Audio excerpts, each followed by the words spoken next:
Have you ever buzzed the tower? Have I ever buzzed Good the tower? question. Good question. No, Ah. yeah. Well, yeah. So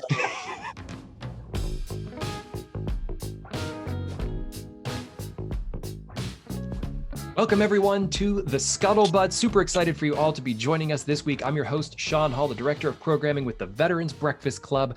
We're super excited to be joined today by Major Mitch Fossum of the Air Force. We had talked about his article previously in the last episode. He's here to discuss that and a couple other things that I'm sure you'll be excited to hear. I'm going to jump right into this episode and hand it over to Mitch here so he can introduce himself. And we're gonna dive in. Go ahead, Mitch. yeah. Hey, Sean. Thanks for having me. Nice to join you and Ryan.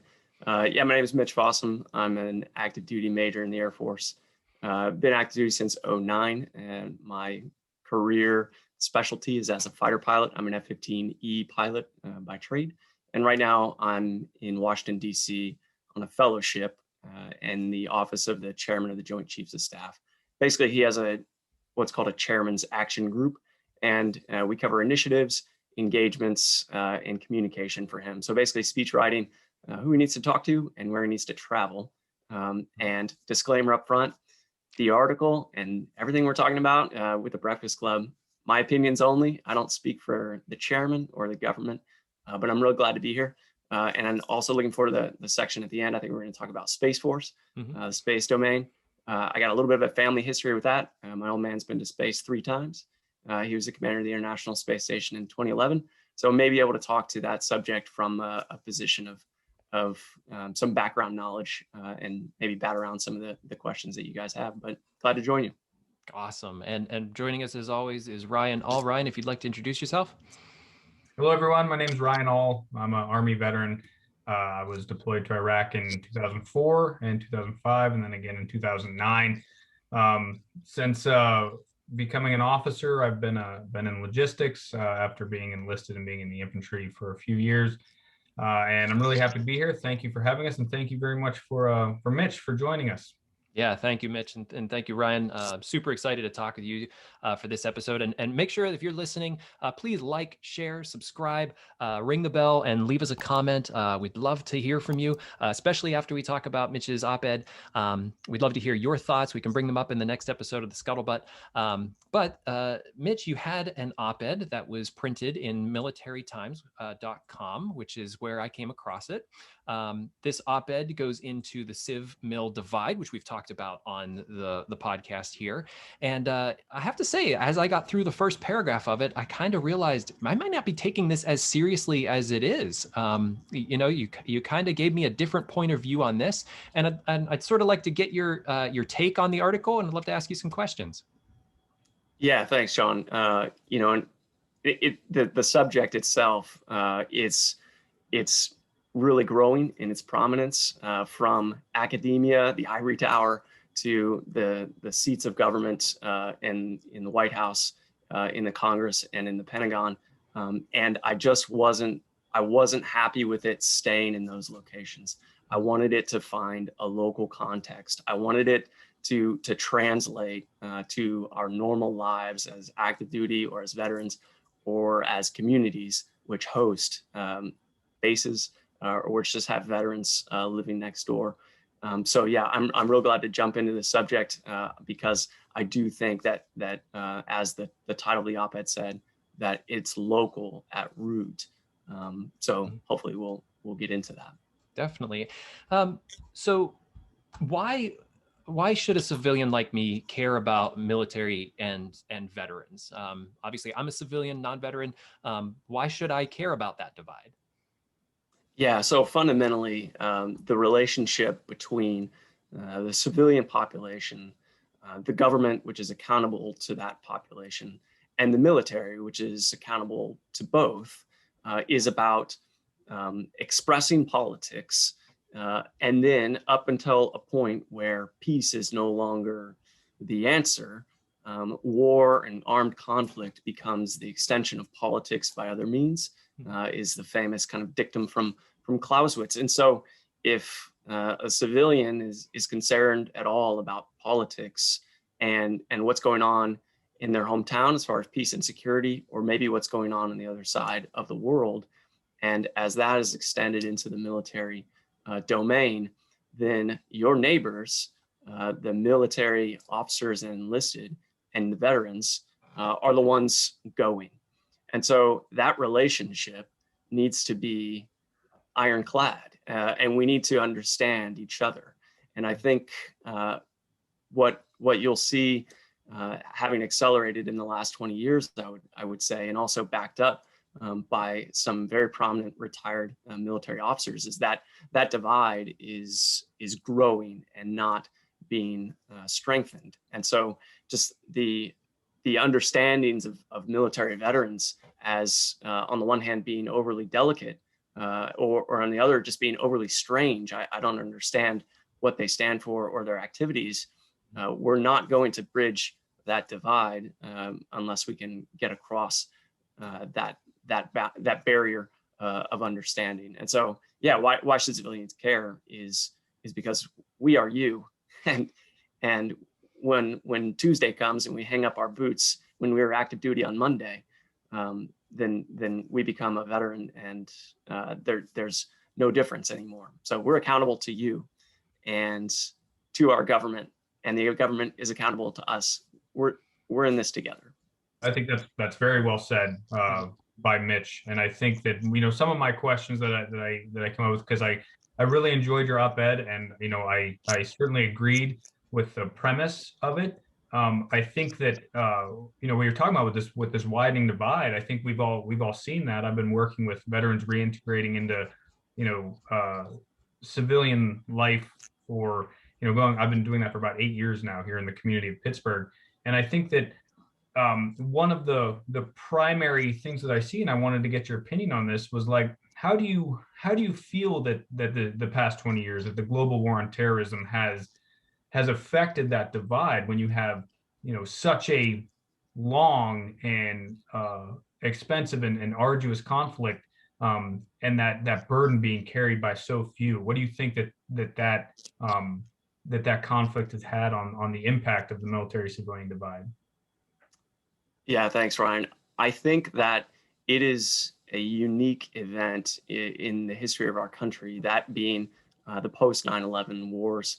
But even if you would look back a little bit further, and some of the military interventions overseas, that kind of came about from a duty to intervene, and came about from this finely tuned all volunteer force that in the 90s, I'm quoting retired General Eikenberry,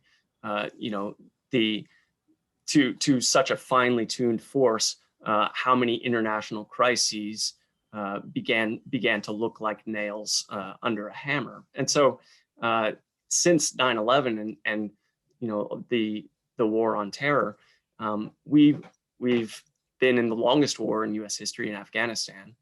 We've been in multiple wars which were funded on deficit spending, and so there was no economic drawback to continuing to fight. We've seen kind of a theory of victory, or a military end state, which, instead of being fixed and achievable in a set time frame, continued to grow in terms of what the scope of the military mission set was. And so, yeah, this divide, it's very apparent when you're sitting in the Middle East, as I was this time last year, and you're wondering, what is the end state here? And even if you can get it, and you're there, and I have I have a great degree of confidence in our diplomats, and in a lot of our senior leadership, and in the way forward in some of these areas, especially that just don't have easy answers. And so even if you're able to cross that divide personally, you just can't help but look back at your neighbors and at the country and ask, do they care? And that's really poison in a military, and that's really unhealthy. A military which asks, does the population care? And so, yeah, that's been accelerated in the last 20 years, and that's something I think we all have an interest in seeing fixed. You mentioned that local belonging is kind of the way to cure that sort of do the civilians care? And if the veteran comes back and integrates into that community, how do they do that? How do they make that their primary objective is building this home and integrating into a community whenever they come out? Yeah, so you know, the thesis of the piece was really that you know, for the good of the community, the military member or the veteran um, being present through their words in an increasing type of, like, just increasing the level of the civil discourse, and in their actions in terms of showing the population what volunteering and what acts of service look like. So local integration, number one, being really beneficial for the communities in which these members are, but number two, being actually critical to the military professional, especially as they go further in their career. Because where we are just as a culture in 2021, just our tendency to be disconnected from one another and to consider online kind of faux connectivity to be genuine is prevalent, and the military member is much more at risk of being kind of unmoored from a local context because they move every 3 to 5 years. They're taken care of, they're fully fed and watered and insured and housed, and they've got enough income to not have to worry about where the next paycheck's going to come from. And that they can really fall into a disconnect from the location that they're in simply as a matter of the setting. However, if the military would see that it's a valid objective, that their members, especially those who are past the first couple years in the career, where really you've just got to focus 100% on, I'm in the military, I've got to change my mindset, I have a new lifestyle, I have a new mission to take on. The military should see that as the individual goes throughout a career, helping them connect to a local population is extremely helpful. They get to know real people and real environments and real local politics, not running for the politics, but at least understanding what's happening. And then communities should desire that integration, because the words and the works of military members will be incredibly helpful just to a community looking for as many hands on deck as they can get. Like an extension of really good marketing. Yeah, I mean, yeah, and you don't know what you don't know, and until you've met your neighbors and you say, oh, that guy's in the military, or like, oh, okay, that gal is a retiree, then your perceptions are going to be shaped by whatever echo chamber you've fallen into in the internet. And those can be really, really toxic. Something that you quoted, or you said in the article, to an uninformed populace, and in the absence of the personal voices of friends with relevant experiences abroad, the more extreme perspectives on foreign policy and America's place in the world start to sound rational. I think that was really really great quote, just in the idea that if you don't have someone coming out of the military or still in active military to kind of give you that inside knowledge, you might start to hear that echo chamber, and it starts to sound like, oh yeah, that becomes the voice of reason. And we've heard about how toxic that can be. Yeah, and I mean, last fall I was detailed as a military advisor in the State Department in the office of the Syrian envoy. And so if you're thinking, okay, well, there's plenty of Americans who have experience overseas and that can add to the civic discourse in terms of what's happening, what is America's place in the world, what are real security threats, and what's blown out of proportion. Well, maybe it should be the diplomats. And yes, they're incredibly qualified, and you've got some incredibly smart people that are way out kicking their coverage in the State Department. But foreign service officers make up something around 5,000 total, and most of them at any given time are posted overseas. The military assesses around 200,000 people every year and sends tens of thousands overseas every year. And so if you look at the predominant experience among our neighbors in terms of what is America's place in the world, what does the rest of the world think when they look at us, and what are real security concerns, the military is your number one experienced group overseas. You were speaking about how the military can come in and get engaged in their community. I think that is great, and we've seen that the Army has piloted some programs where for the last 6 months of their service, they essentially get on the job training for whatever career they're going to be going into afterwards. And when I thought about how a service member can get engaged in their community, I wasn't sure if that was the type of thing that you were referring to. So I guess my question is, like, how do you envision this being best supported by the military, either through policy or practice or however the military could best support something like what you're talking about? I would say, one, informally, and two, at the command level and not at the policy level. So informally, I'm not about creating some new additional duty. Okay, Thursdays afternoon are civic integration day, and we're all going to go to the local VA club, or we're going to go down to the parks department. No, this isn't the role of the U.S. military, not by law. And also, you don't want to create some kind of a weird system where now performance reports and awards are now weighted heavily towards your volunteering local civic things that you're up to. That's not a healthy place. So informally and commander driven. So I mean, the command should just see that character is something which is forged experientially. I mean, and I quoted David Brooks in the piece, and I do recommend his book, Second Mountain. He said, character isn't formed by sitting around in the room and talking about the difference between right and wrong. Character is formed through your commitments. And so at the command level, you see, as someone is progressing in their career, they have a little bit more white space. They're not just in their initial phases of joining the military and learning their new skill. And certainly whatever they do get involved in on the side doesn't detract from mission readiness. But the only person that's really qualified in the military to assess mission readiness is the commander of that unit. And so this kind of comes down to small unit level and commander level, where they say, hey, I've got some folks that have some white space and they're filling up their time doing XYZ. Why don't I encourage them to get plugged in? Why don't I push a little bit into their personal interests? Have they joined a church? Have they decided to join a softball team? Have they used a little bit of their organization skills in their neighborhood community association?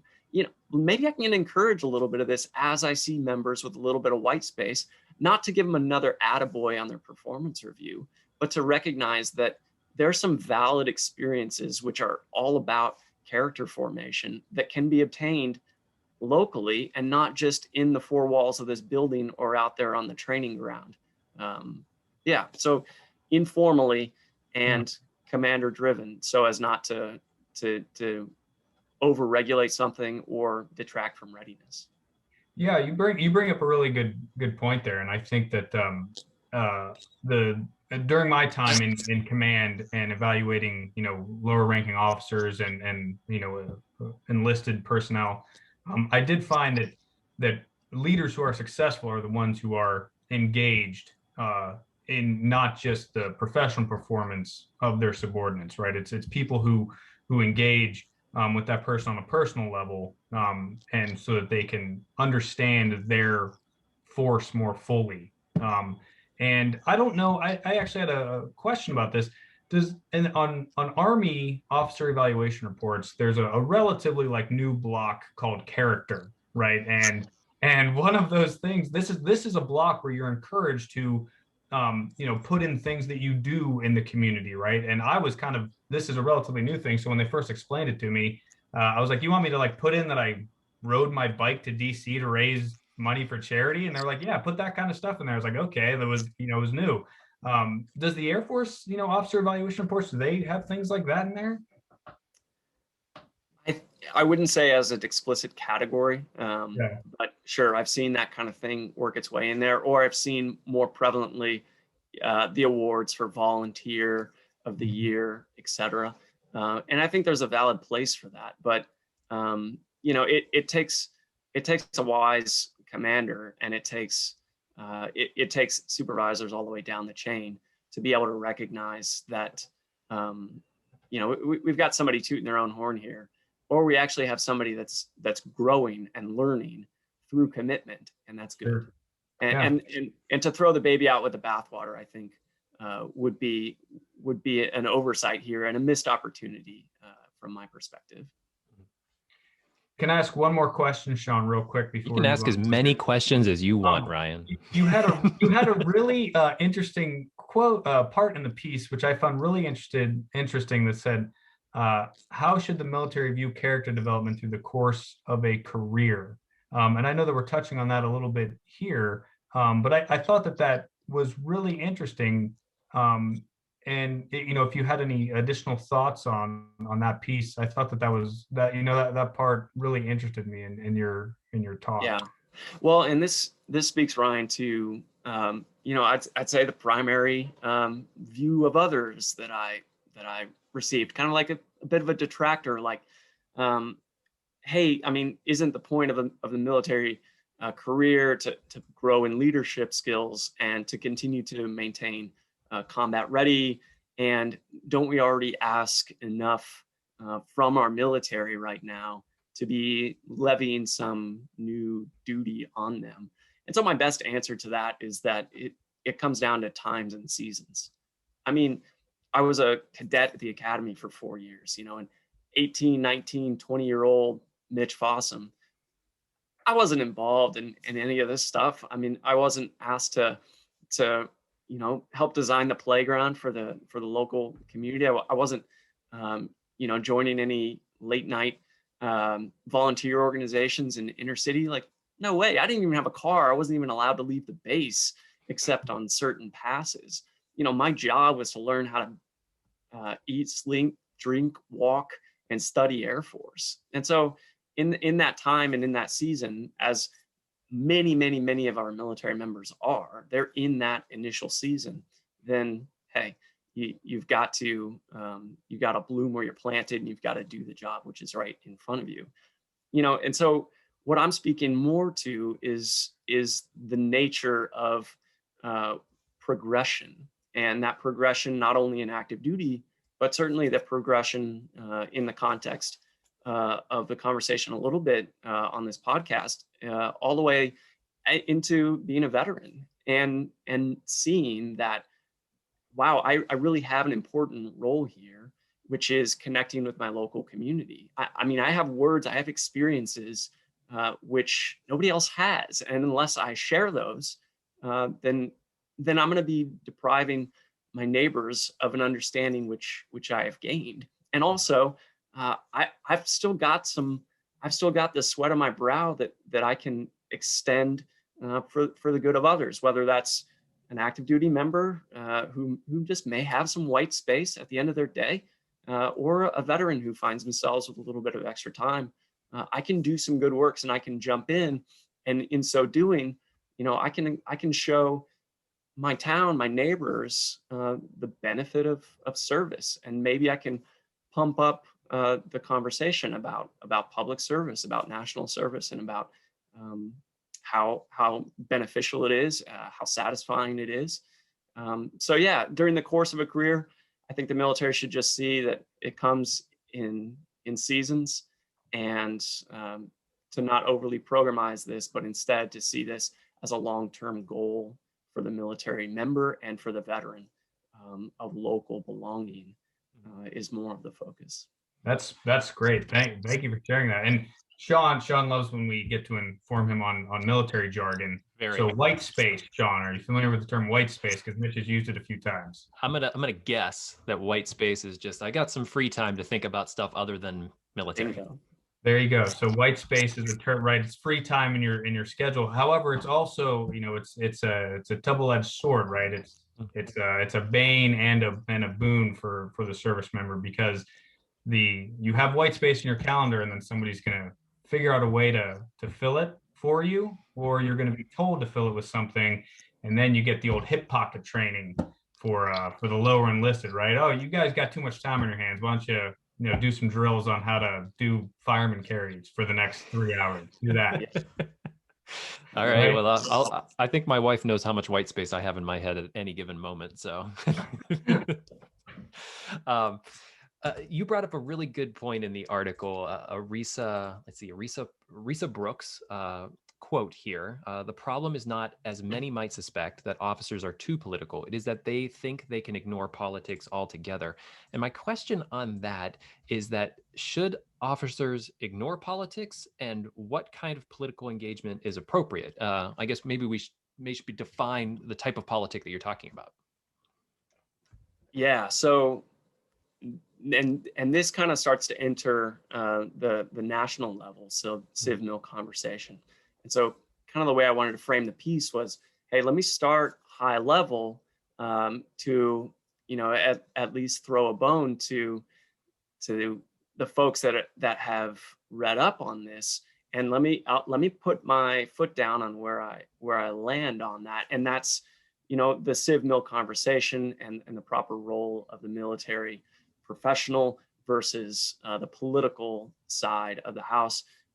The gospel, according to Samuel Huntington, as laid down in his 57 work, The Soldier and the Statesman, is a clear dividing line between the policymakers and the military professionals, and the ones who put the overall objectives on this side, and the ones that design the military strategy and the art of generalship on this side. And in context of the last 20, 30 years especially, Risa Brooks has put down a couple of pretty strong opinions and well thought out pieces, saying, hey, maybe our strategy is failing, and maybe part of the contributing factor is a military professional which sees that dividing line between politics and military strategy so bright that the design of the military campaign isn't sufficiently taking into account the political constraints which are going to make or break the campaign at the end of the day. And so maybe a military officer who is more well-versed rather than less is going to serve the nation better, and be a more effective military professional.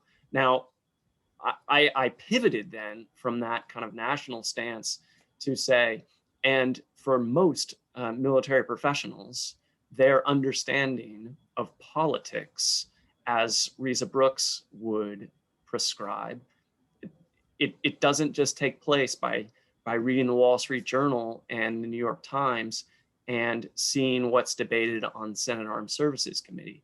For most, it's going to take place by understanding who their neighbors are and what the local issues are that they are struggling with, and what a clash of wills looks like, and what a true constraining of resources looks like in a real local context, so that then they're dropped overseas in another real local context, and they have a well to draw from of what political constraints, requirements, objectives look like. And that's kind of the field in which they've been operating. So yeah, I kind of plant my loyalties with Miss Brooks on the macro level, but then I try to pivot in the piece and say that, yeah, but for most people, that their learning ground is going to be by tuning into the school board meeting. It's going to be by hanging out at the city planning meeting and just listening and understanding what the issues are, and not running for office or something as a military professional, but tuning in locally instead of tuning out. Yeah, I'm sure there's more than enough local politics that you can learn from in any given community without running for an office, even on the Little League squad, as, Yeah. as you mentioned. A lot of what your piece talks about also is that a lot of surrounding military establishments, the communities that are surrounding those are sort of the easier places for a military member to be able to integrate into. What about the communities kind of like Pittsburgh, where we are with the VBC? We don't have necessarily a military base. We have an airloft wing. We have a huge veteran presence. How does what you prescribe in the op-ed translate to something like our community? Yeah, I think it would just be an understanding of, as you mentioned, that veteran community, and an understanding that, you know, he or she doesn't treat the day after they hang up the cleats and you know, turn in the wings and no longer call themselves active duty or active guardsmen or active reserve, and instead call themselves civilian. You've got the same human being and the same individual with the same set of skills initially, with the same set of life experiences. And so it's taking this charge and it's translating it to a veteran context and asking what experiences do they have that we can draw from? What perspective have they gained that we haven't? And what good works do we have that could use their help in? Not treating them as a monolith, but making a specific effort to draw them in and to draw them out. Something that I think the Veterans Breakfast Club is certainly taking on board. Mm-hmm. Yeah, that's an interesting point, I think, because what you'll find, having grown up on military bases and serving on a few myself, is that the community directly around the bases, this is an old hat to them, right? They know all about the military. Half of them are probably working on the base or have some sort of connection with the military that most communities across the country don't have, right? So they understand a lot better probably than some other communities what it's like to be in the military, and they can have an inkling of what that service entails. But you know, you get into communities farther out from military bases, where less people are likely to serve, and you won't have that same understanding.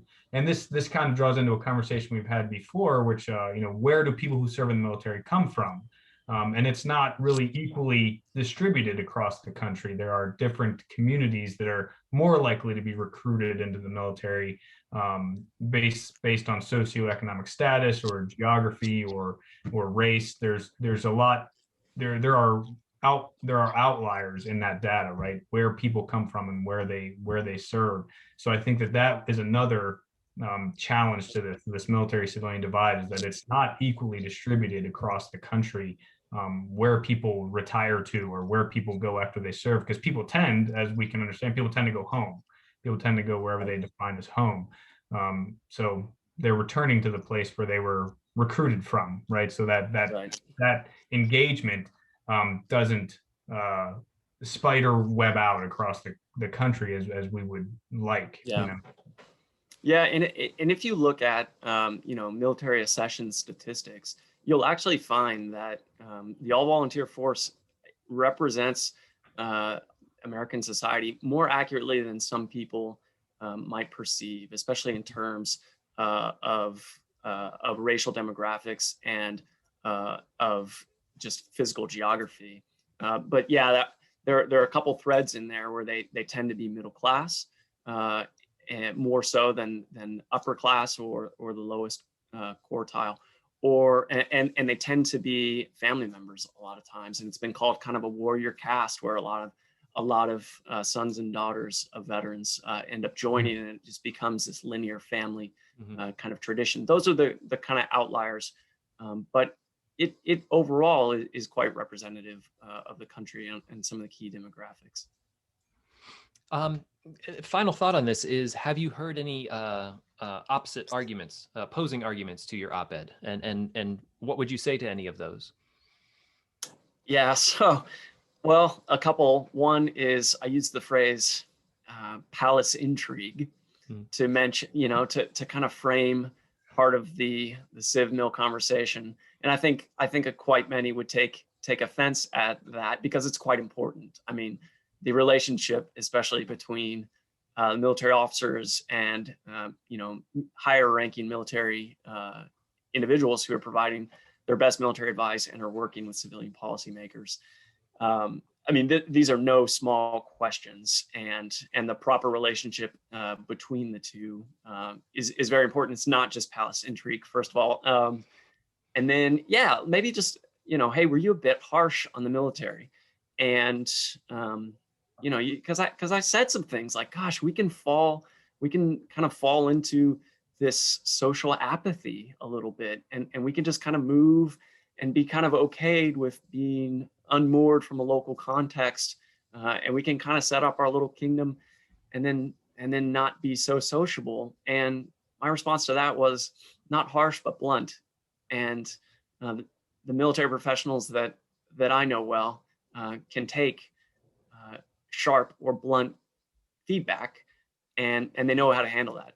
And instead of taking it personally, they can say, okay, that's your opinion. Let me decide whether or not this marries up with my view of the world or not. And so I intentionally made some things a bit blunt and may have sounded kind of harsh on the military, but hey, I think debriefing and critical feedback sometimes is required.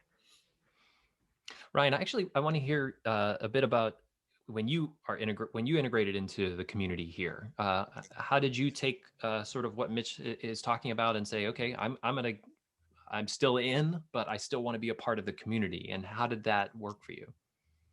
Yeah, it was odd. To be honest, the first time I heard the term military civilian divide, and we're talking like 10 years ago now, right?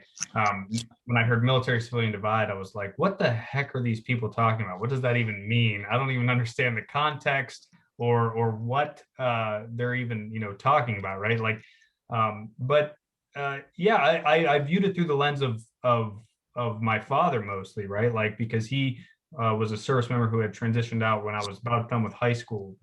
He was had retired from the Air Force and gone back to his community back home, just like most people tend to do here in Western Pennsylvania.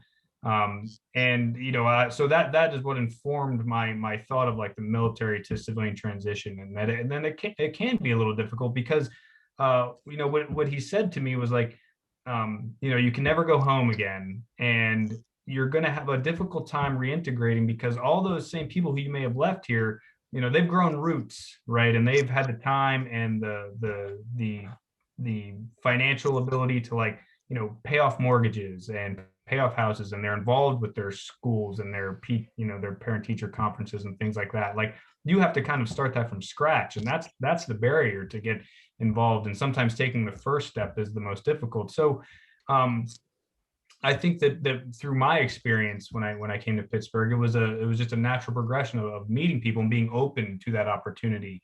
And one person introduces you to another and to another, and the veteran community of people who work in this area professionally is relatively small, but you get to meet a whole host of other people, and you have to kind of just be open to that opportunity. As Mitch says in his op-ed, you have to be willing to engage in that community.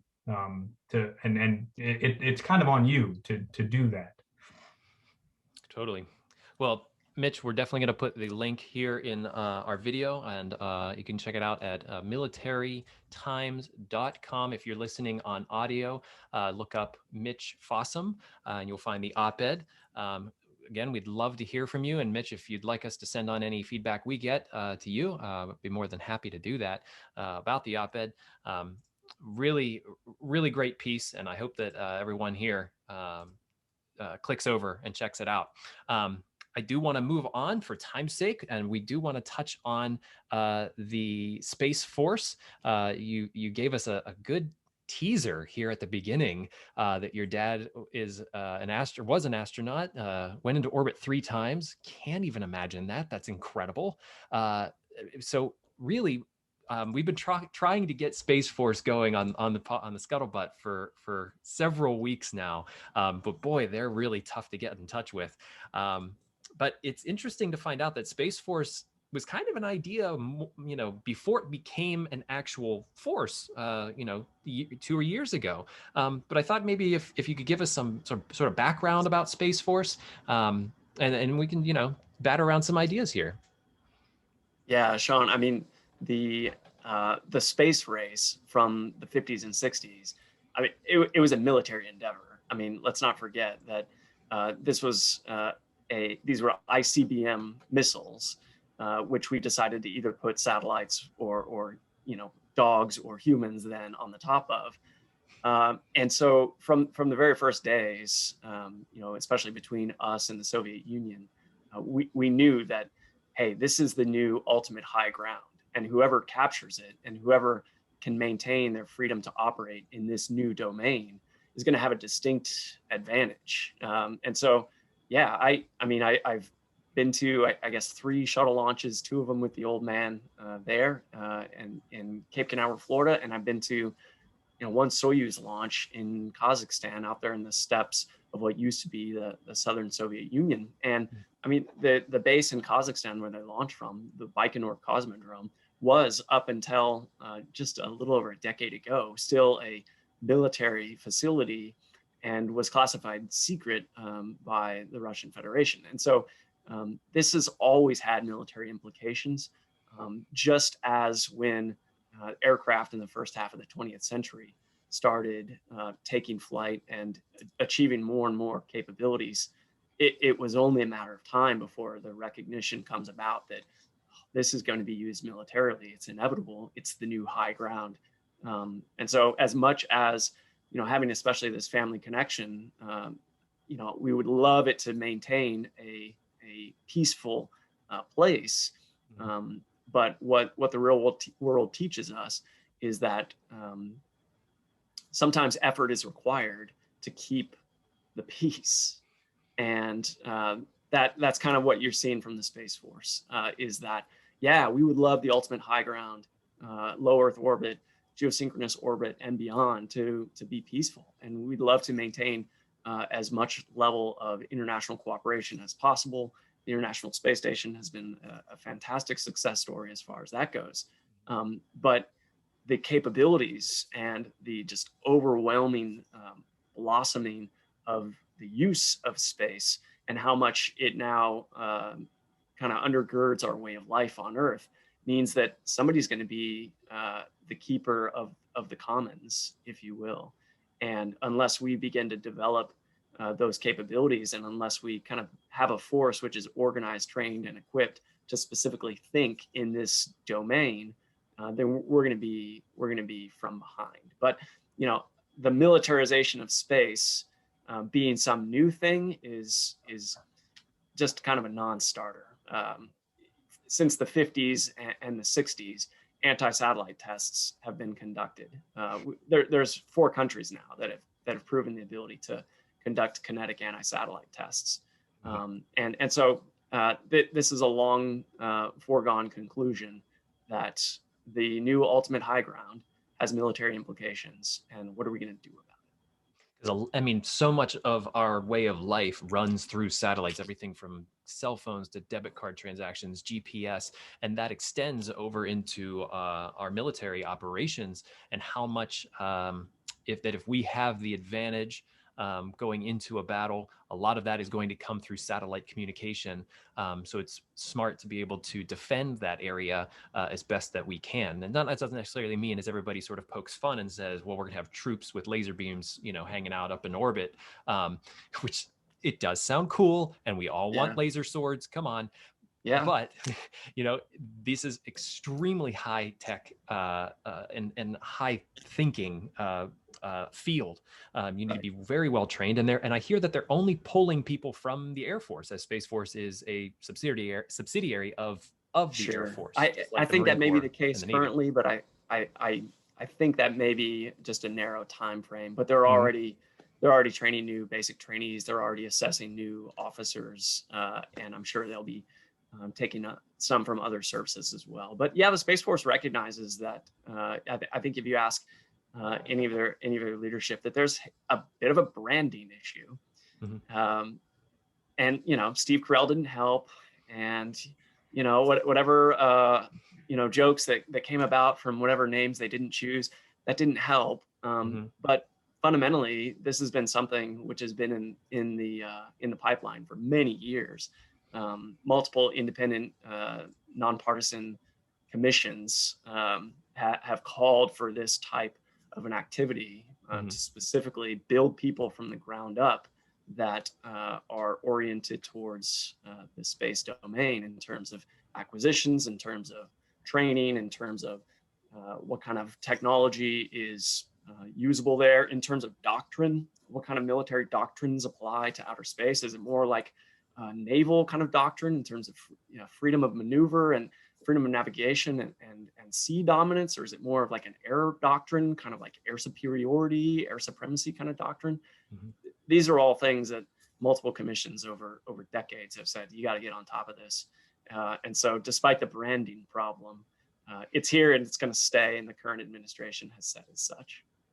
Definitely.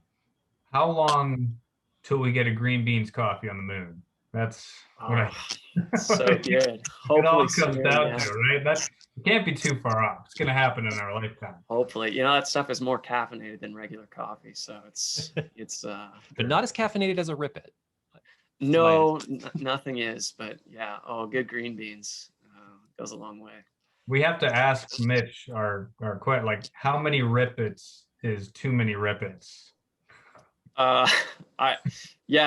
There's definitely a limit. You're the first person to say this. No, there is definitely a limit. I will say, they and whether or not they're still used in fighter squadrons, I won't comment on. But when the jitters are hitting you to such an extent where the movement of the aircraft is noticeable, then that's probably too many. That's just then you've reached your max. You have a whole other thing to worry about. Yeah. If you're having a hard time connecting to the aerial refueling boom in front of you because you're running low on gas, you got to hit the tanker, but you've had one too many Rip It, and there's a bit of a PIO going on. Boy, there's a meme. There's a limit. There's a limit. Not a personal story. What was it? Did your dad ever impart to you what it was like? I'm sure he did.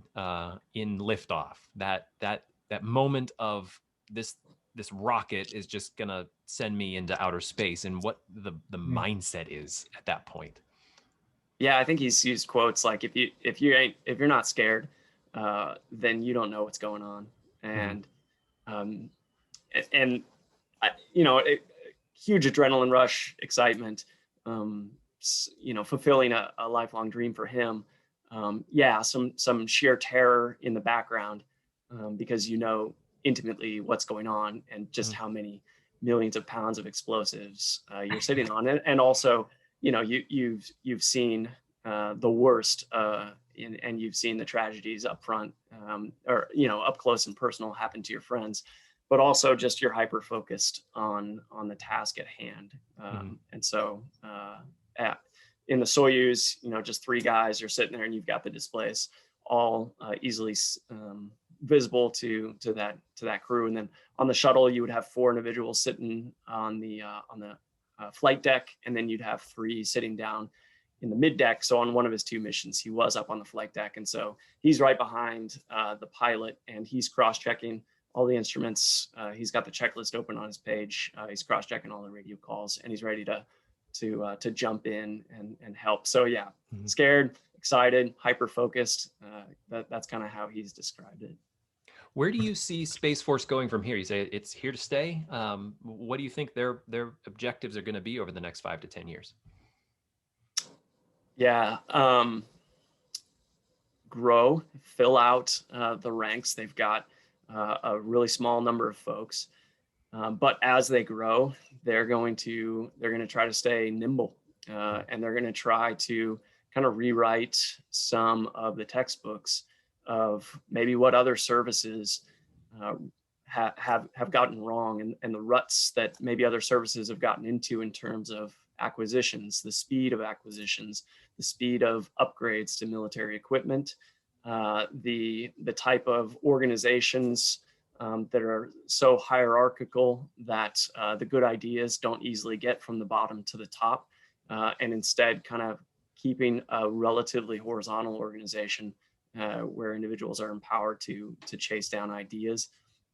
So yeah, they're going to be trying to maintain the global commons, keep the critical national infrastructure up there, keep the GPS constellation upgraded, and then start to build our overall warfighting capabilities, start to merge all of the vast array of sensors and sensor data that now fills low Earth orbit, geo, and also the atmosphere, and start to blend those into common operating pictures, into a fused type of intelligence for smart command and control.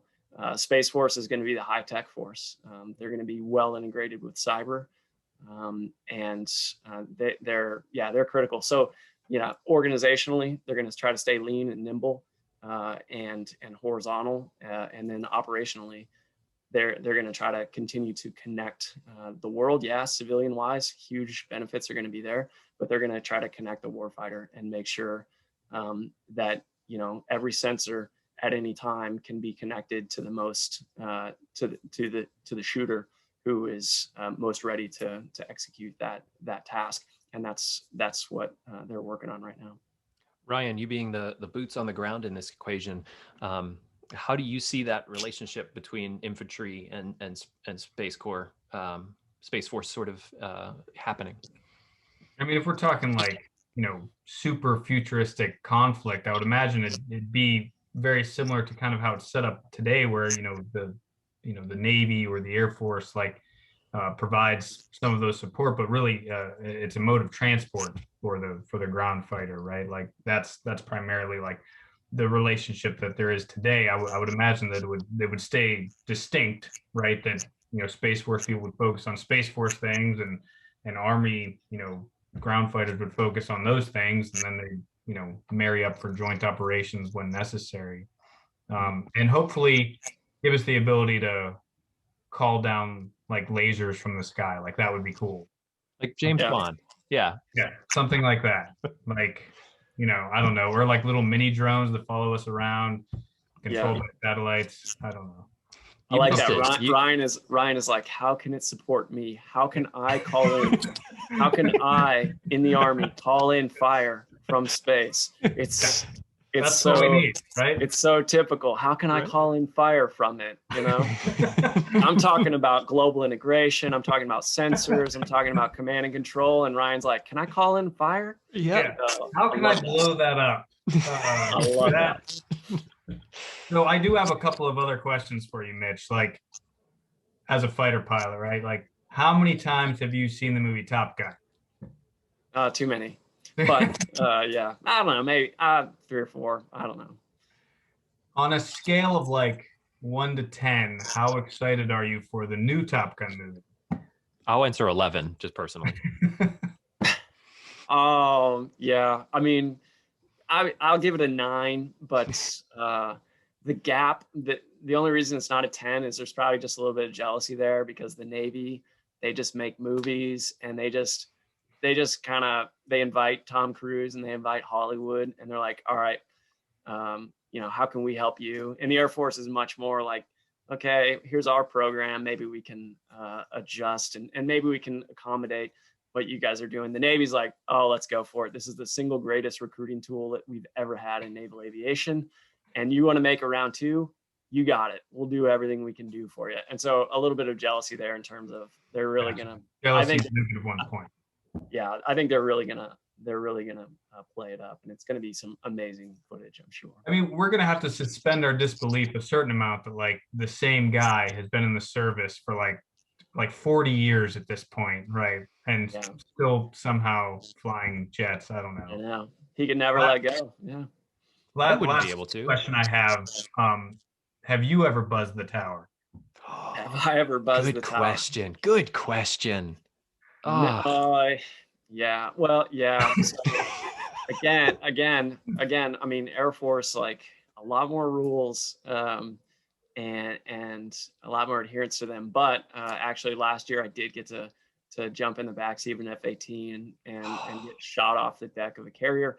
And when wouldn't you know, with a little bit of gas available, you know, that was the plan. Hey, let's do a flyby of the carrier deck.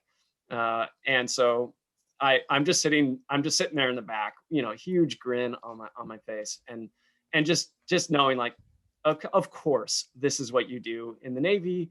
You do a flyby of the tower of the carrier, and it's just an average day in your life. In the Air Force, we're so scripted. We're going to go do this mission. We have this much gas, and we're going to spend all of it out there in the training airspace. And the Navy, make sure you save some for the tower flyby. It was so typical. You know, the Hollywood cameras are here, so we need to run some B-roll of. Yeah. So as an Air Force pilot, do you ever have to do even just like a class or the theory of how to land on a carrier?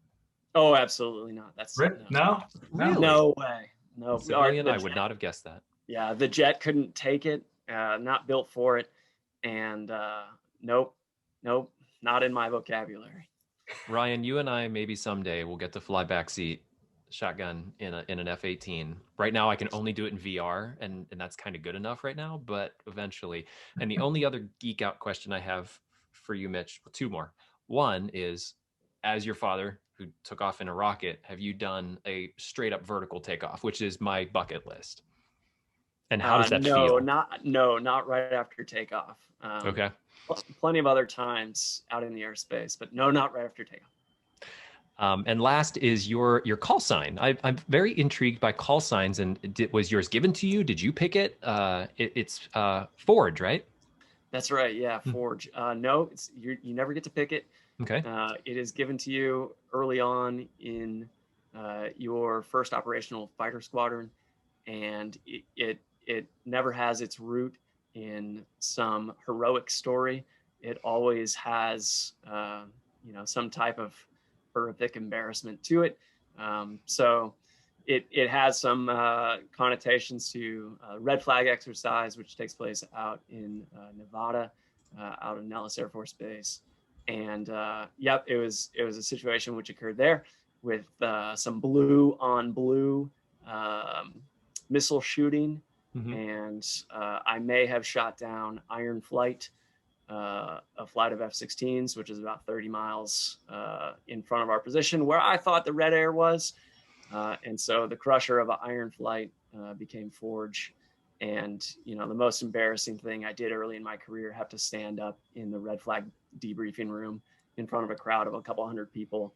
And you have to yell, stop. So they stop the debrief tape, and you have to say who you are, who you're shooting, and then what the termination of that missile was. So I had to say, I shot Iron Flight, blue on blue. It's a kill. And, just shame. Still, I like Forge. I think it's an awesome call sign personally. But so we definitely wanted to have at least one of our regular segments here on the Scuttlebutt, and that would be our final segment, which is the Scuttlebutt. Found this great article that I thought I would quiz Mitch on. This is 24 terms. We won't do that many, but 24 terms only fighter pilots understand. Mitch, your job is to define the term. Lightning round. Lightning round. First up, and many of these might be easy. I don't know. I certainly wouldn't know what they are. And I might ask you, Ryan, what you think one is here. But first one up is Angels. Angels is a friendly flight level. So I'm at Angels 190 is the good guys are at 19,000 feet. Okay. Cherubs. Cherubs. I think it's... Yeah, I'll have to get back to you on that one. You stumped me. All right. We all know Bandit. Ryan, do you know Bandit? A bad plane? There you go. There you go. Bent. Yeah, that's not working. Radar's bent. That's right. Delta. Delta. The difference between two numbers. The delta. change to a later time, either minutes or hours, depending on the context. Yeah. Buster. Buster. Man, do you get some of these from a Navy website? Maybe, I don't know. This doesn't necessarily say Navy, but Buster I will use it in a sentence. Diamondback, which I'm guessing is the call sign. Your signal is Buster to mother. Man, that is Greek to me. I think it's a direction to go as fast as possible. I like that, but I didn't know. Ryan, naked. Not currently, but you're gonna have to buy me dinner first. As radar warning gear without indication of a missile threat. It's a good thing. It's a good thing, actually. Texaco. Texaco is the gas station. There you go. And it's probably a call sign for a tanker. Winchester. You are out of guns. Good one. Bonus question. G-lock. A G-induced loss of consciousness. Have you ever experienced that? I have not, fortunately. They train us up in the centrifuge to make sure that doesn't happen to you. And what is the most G's you have pulled? 9.2. Can't blow that in a yeah when you're driving. Well, 9.0 allowed, so it was an over G, and I had to buy a bottle for the bar because of that over G of the aircraft. But hey, I set a personal best. Nice. And last one, the funky chicken. That's when you wake up from a G-lock and your brain basically goes through a reboot cycle and you look like you're doing a funky chicken dance. That's a great one to end. True story. Well, Mitch, this has been awesome. We really appreciate you coming on to talk on the Scuttlebutt. Consider this an open invitation to come on our other program, Generation 9/11, which is another show I host with the Veterans Breakfast Club. Also an open invitation for your father to come on any of our VBC programming. If you want to talk about his service, we'd love to have him as well. I hope that our listeners, after having read your article, will take those opportunities to go out and find veterans in their community and incorporate them in. Network, continue to build and bridge this military-civilian divide that we talk about so much on the program. I wanted to leave with any final thoughts you both have. Thanks for having me on, Sean. Good chatting with you and Ryan. And yeah, just I hope that from the piece, from our conversation, just the charge to go be a good neighbor and grow that out to whatever context that you see in front of you. Hopefully we can take that. Great, and thank you. And make sure everyone likes, share, subscribe, and ring the bell. Love to hear from you as well. We'll answer that in our mail call in the next episode, which Ryan will join me for, which I think was going to be post 9/11 movies. Let's do it.